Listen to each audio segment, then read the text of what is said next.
The summer heat was absolutely brutal in the courtyard of Buckingham Palace as Vinnie Johnson shoved his way through the throngs of tourists. His 6'3" frame, hardened by years of street fights instead of any disciplined training, cast a menacing shadow over families just trying to snap their vacation photos. "Move it," he growled, pushing past a young mother who wasn't quick enough to pull her kids out of the way. The stink of cheap beer and stale cigarettes trailed behind him, a stark contrast to the immaculate grounds of the palace. His knuckles, scarred from too many bar brawls to count, flexed unconsciously as he scanned the area with a predator's gaze. The morning crowd instinctively parted before him, recognizing that familiar tension that always comes before violence. Vinnie's tank top showed off arms covered in crude tattoos, each one a badge of honor from nights spent proving he was top dog in back alley scraps. His eyes, bloodshot from a morning spent in London's roughest pubs, held that dangerous glint of someone itching for a fight. "Bloody tourists." He spat onto the pristine stones, his thick London accent dripping with contempt, standing around like sheep, taking pictures of what even?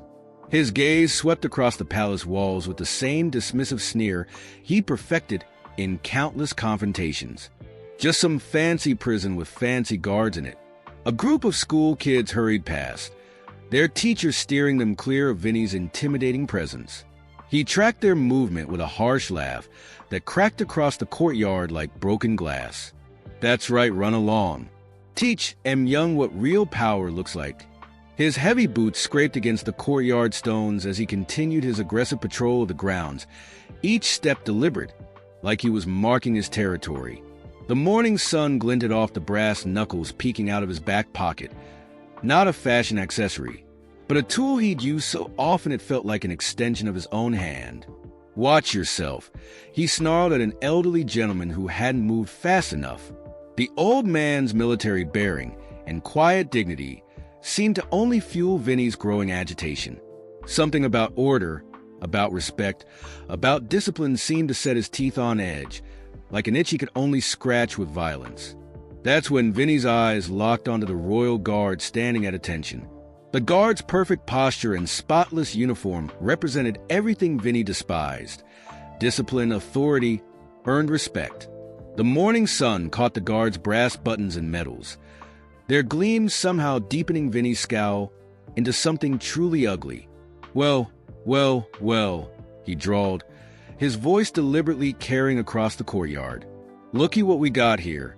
He started circling the guard like a shark, each step calculated to intimidate. Another one of these toy soldiers, standing pretty for the cameras. The guard remained motionless, but there was something in his bearing, a subtle tension only someone who knew what to look for would catch, that spoke of years of actual combat experience. His eyes, fixed straight ahead with parade ground precision, had seen things Vinnie couldn't even imagine in his worst bar fights. "Oi, mate!" Vinnie moved closer, deliberately invading the guard's personal space. The smell of stale beer got stronger as he leaned in, his face inches from the guards. "What's wrong?" Too posh to answer, his boots scuffed against the courtyard stones as he planted himself directly in front of the guard, blocking tourist photos. Two elderly veterans, who'd been watching from nearby, straightened their backs, their own military bearing clear in their posture.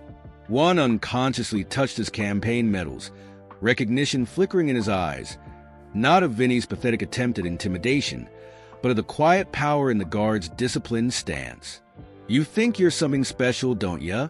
Vinnie continued, his voice rising with each word. "Standing here in your fancy dress, playing soldier while real men do real fighting."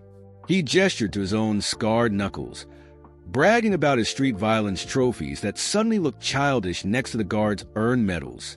The morning crowd began to shift uncomfortably, recognizing that familiar tension that always precedes violence. Parents steered their children away, while other tourists subtly created a wider circle around the unfolding scene. A palace security officer in the distance had noticed the commotion and was speaking into his radio, but Vinnie was too locked on his target to notice. "What's the matter, soldier boy?" He waved a hand in front of the guard's face. close enough that his knuckles nearly brushed the brim of the bearskin cap. Cat got your tongue? Can't speak, can't move, or just plain scared. His laugh was harsh against the dignified backdrop of Buckingham Palace. Yeah, that's it, ain't it? Hiding behind a uniform, 'cause you ain't got nothing else. The guard remained motionless, but the atmosphere had shifted, subtle yet obvious to anyone who understood real strength. The kind forged in combat, not in bar fights. The kind that didn't need to be proven through petty taunts. You know what I think. Vinny spat on the ground near the guard's polished boots, his face twisting with growing rage at being ignored. I think you're just another pretend soldier who's never even been in a real fight. Not like me. He flexed his fingers, muscle memory from countless street brawls making them itch for violence. Maybe it's time someone showed you what a real man can do. The veterans exchanged glances, years of military experience telling them what was coming. They didn't move to intervene. Something in the guard's demeanor told them he needed no protection, but they stayed close, silent witnesses to what was about to go down. Vinny's face had darkened to an ugly shade of red, his ego bruised by the guard's continued silence. He started bouncing on the balls of his feet, a boxer stance that screamed more back alley brawls than disciplined training. Listen up, everyone, he announced to the growing crowd, his voice carrying the desperate edge of a man who'd run out of patience. Your fancy guard here is about to learn what happens when you ignore the wrong guy. His fingers curled into fists at his sides, knuckles whitening with barely contained rage. The guard remained at attention, but there was something lethal in his stillness now, like a coiled spring wound tight. His parade ground stance masked years of combat training. The morning sun caught his campaign medals, ribbons that spoke of battles in faraway lands where the stakes were a whole lot higher than some thug's wounded pride. Last chance, soldier boy. Vinny circled closer, his movements becoming more predatory with each step. Show me something. A blink, a twitch, anything. Sweat had started to bead on his forehead, whether from the summer heat or growing frustration. It was hard to tell. Or are you just going to stand there and take what's coming? The older veteran shifted his weight, recognition flashing in his eyes. He'd seen that stance before, in places where combat wasn't a game and consequences were measured in blood. The guard's stillness wasn't just ceremonial rigidity anymore. It was the calculated patience of a predator letting its prey move into position. You think that uniform protects you? Vinny's voice had dropped to a dangerous whisper. Think those medals make you special? His right hand clenched and unclenched rhythmically, a tell any trained fighter would recognize. Let's see how special you feel with a few teeth missing. The crowd had swelled now, drawn in by the mounting tension. Some had phones raised, but most stood in uncomfortable silence, witnessing the prelude to violence they could all feel coming. A young boy tugged at his father's sleeve, asking in a hushed voice why the bad man was being so mean. The father didn't answer, his own face tight with concern. Vinny rolled his shoulders, the motion rippling through his tank top like a wave of barely contained violence. Time's up, soldier. His feet shifted into a wider stance, telegraphing his intentions to everyone except himself. Let's see what they teach you in guard school about his words cut off as he drew back his fist. The movement telegraphed like a beginner's mistake. The guard hadn't moved, hadn't even blinked, but somehow his stillness had taken on a different quality, less ceremonial, more tactical.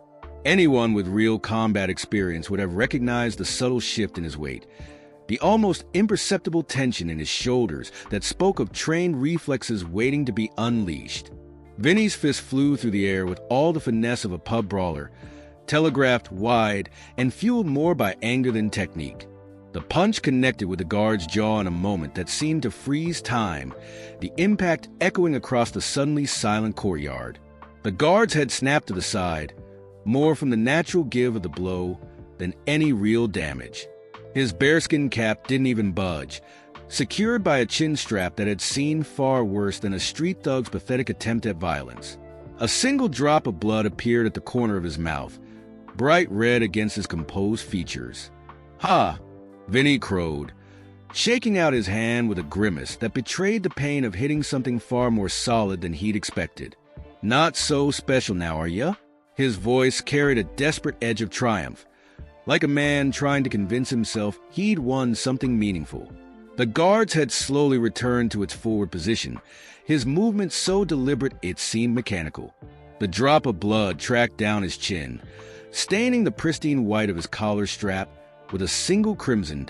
His eyes, which had remained fixed forward throughout the assault, suddenly shifted to lock onto Vinny's face. The change was subtle but profound. Gone was the ceremonial statue, replaced by something that made the watching veterans take an instinctive step backward. They recognized that look. They'd seen it in places where combat wasn't a game, where guys like Vinny were considered little more than annoying flies to be swatted. "That all you got?" Vinny taunted, but his voice had lost some of its conviction. Something about the guard's reaction, or lack thereof, had thrown him off balance. This wasn't how it was supposed to go. People were supposed to fall when he hit them, supposed to show fear, or at least pain. The guard's composure was like a mirror reflecting all of Vinny's inadequacies right back at him. The crowd had gone deathly quiet. Parents covered their children's eyes, tourists lowered their phones, and even the birds seemed to hold their song. The morning sun cast long shadows across the courtyard, turning the scene into a tableau of mismatched opponents. One fueled by cheap beer and misplaced anger, the other forged in the fires of real combat. Blood continued to trickle down the guard's chin, but his expression hadn't changed. If anything, his posture seemed to have become even more refined, more precise, as if the punch had simply reminded him of standards learned in places where violence had real meaning. The single red drop fell from his chin, landing with perfect precision on his brass button where it caught the sunlight like a ruby. Vinny's moment of triumph was already turning sour, morphing into confusion, and then renewed anger as he realized his best shot had done nothing more than decorate the guard's uniform with a single drop of blood. His fists clenched again, muscles bunching as he prepared to throw another punch, to prove to himself and his audience that he was still the one in control. That's when the guard spoke, his voice carrying the quiet authority of someone who had faced far worse than barroom bullies. The words that came out of his mouth would change everything. "You hit like a woman." The guard's voice cut through the tension, each word precisely measured and delivered with the calm certainty of someone stating an obvious fact. His eyes hadn't moved from Vinny's face, but now they carried an intensity that made the bully take an involuntary step backward. The guard's posture shifted subtly, not breaking protocol, but adjusting it to accommodate what was about to come. "I could have stopped that punch before it left your shoulder." His voice carried the weight of experience, not boasting but simple truth. "Saw it coming from the moment you started posturing. Amateur form, predictable angle, all power and no technique." Vinny's face flushed darker, but something kept him rooted to the spot. Maybe it was the guard's eyes that had seen real combat, real consequences, real death. "You're lying," he managed, but his voice had lost its earlier confidence. "You just stood there and took it like a trained soldier." The guard's voice remained measured, but there was steel beneath the composure now. "Let me explain something to you about real combat, son. While you were practicing your pub brawls, I was in Hellman Province watching RPGs tear through armored vehicles. While you were picking fights with drunks, I was carrying wounded mates through sniper fire." The veterans nearby nodded slowly, recognition in their eyes. They knew that tone, the voice of someone who had seen the world's darkest corners and returned carrying weights that thugs like Vinny couldn't even comprehend. "That punch," the guard continued, the blood on his collar, now dried to a dark stain. "I've taken worse hits from children in war zones. Your street fighting means nothing to someone who's had to hold a friend's arteries closed while waiting for medevac. Your attempt at intimidation." A ghost of a smile touched his lips, making the dry blood crack slightly. "I've stared down suicide bombers with more conviction than you'll ever possess." Vinny opened his mouth to respond, but the guard wasn't finished. "Protocol dictates that we maintain our post, show discipline, embody the traditions we represent. So, I let your punch land, chose to take it, because compared to incoming mortar fire, compared to the sound of bullets hitting sand inches from your head, compared to watching brothers in arms fall, he paused, his eyes boring into Vinny's soul. Compared to real combat, you're nothing but a child throwing a tantrum. The crowd had drawn closer now, pulled in by the quiet authority in the guard's voice. The morning sun seemed to intensify, casting the scene in stark relief. Vinny's swagger now looked hollow against the guard's earned confidence. But you see, the guard's voice dropped lower, carrying an edge that made several onlookers step back. While protocol dictates our general conduct, it also allows for appropriate response to direct physical assault. And since you seem incapable of understanding anything but violence, his eyes flickered to Vinny's bruised knuckles, then back to his face. Perhaps it's time I demonstrated what a real soldier can do.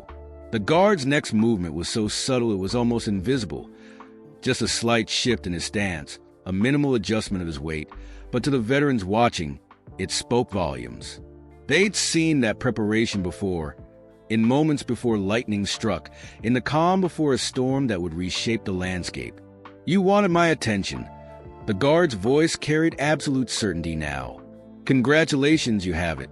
Now let me show you the difference between your playground posturing and what happens when you provoke someone who's seen real war. Vinny felt it then, real fear, maybe for the first time in his life, but it was too late. The guard's next movement would redefine his understanding of power, strength, and the consequences of disrespect. The guard's punch was nothing like Vinny's wild haymaker. It was precision incarnate, a masterpiece of kinetic energy delivered with military efficiency. The movement began not from the shoulder, but from the ground up, power transferring through perfectly positioned feet, through legs hardened by years of standing guard, through a core strengthened by combat gear and battlefield maneuvers. Time seemed to slow as the guard's white-gloved fist traveled its inevitable path. There was no wasted motion, no telegraphing, no amateur tells, just pure, disciplined violence channeled through years of professional training. The kind of punch that combat instructors used as teaching examples, that battlefield veterans recognized as the difference between fighting and merely brawling. The impact was devastating. The sound of knuckles meeting jaw echoed across the courtyard like a gunshot, followed by the distinct crack of dental work giving way. Vinny's head snapped back with such force that flecks of blood and fragments of teeth scattered in an arc through the morning air, catching the sunlight like macabre diamonds before pattering against the courtyard stones. He staggered backward, his legs instantly forgetting all their street fighting stance. Blood poured from his mouth, mixing with the saliva he could no longer control. Two broken teeth skittered across the ground, coming to rest near the feet of horrified tourists. His hand flew to his face, fingers probing the new gaps in his smile as his eyes widened with shock and pain. The guard's voice carried the same measured tone, his posture already returned to textbook perfection. That's how a soldier throws a punch. Notice the difference. He hadn't even taken a full step from his post. The entire devastating counterstrike had been delivered with minimal deviation from protocol. Vinny tried to speak, but all that came out was a wet, gurgling sound. Blood dribbled down his chin, staining his tank top. His attempts at words turned into a series of unintelligible grunts, each one sending fresh crimson droplets to join the growing stain on his chest. Trying to say something? The guard's question carried no mockery, just the professional interest of someone evaluating the effectiveness of their technique. I'm afraid that might be difficult for a while.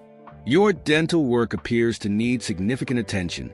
The veterans watching nodded in grim approval. They recognized the technique, not the showy violence of action movies or street brawls, but the efficient brutality taught to those who might need to end fights quickly in hostile territory. One strike, precisely delivered with just enough force to neutralize without killing. Vinny swayed on his feet, his bravado replaced by confused pain.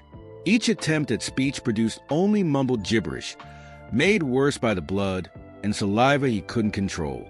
The man who had been so eager to demonstrate his toughness now stood drooling like a child, his attempts at maintaining dignity made impossible by his body's involuntary responses to trauma.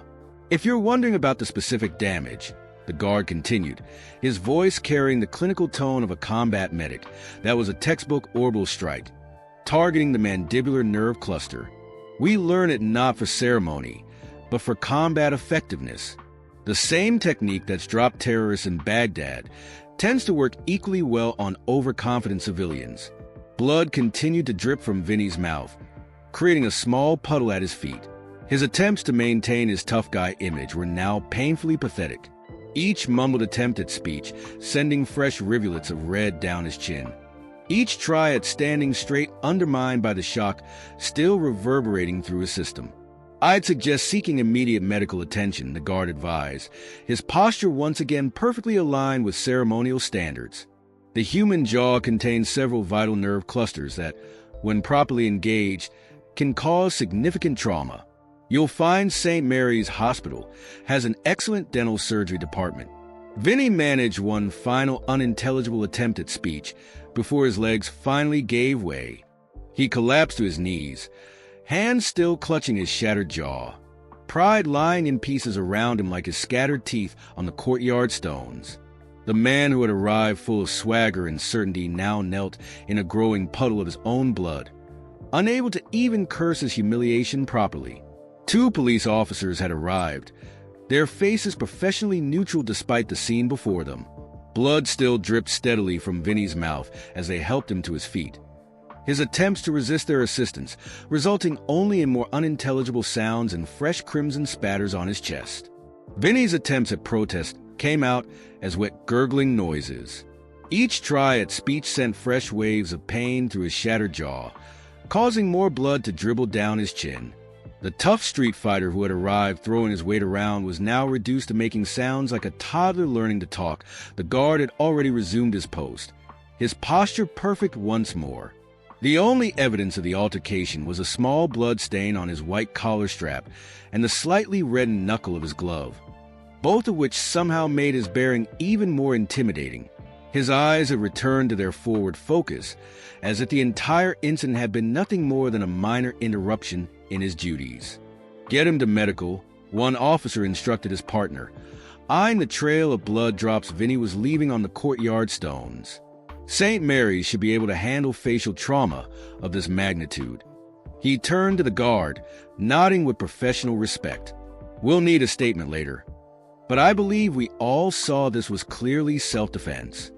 Vinny made another attempt at speech, perhaps trying to argue, but all that emerged was a weak groan followed by more blood and drool. His eyes, now wide with pain and humiliation, darted between the guard and the growing puddle of red at his feet. The man who had arrived full of aggressive energy now couldn't even manage a coherent curse. The older veteran approached the officers, his campaign medals catching the morning sun. "If you need witnesses," he offered, "there are several of us who saw everything." The guard showed remarkable restraint, all things considered. His companion nodded in agreement, both men carrying the bearing of those who understood the difference between necessary force and excessive violence. As the police began leading Vinny away, his awkward stumbling a far cry from his earlier swagger, the guard's voice carried across the courtyard one final time. "Remember this moment," he said, his tone carrying neither victory nor vindictiveness, just professional observation.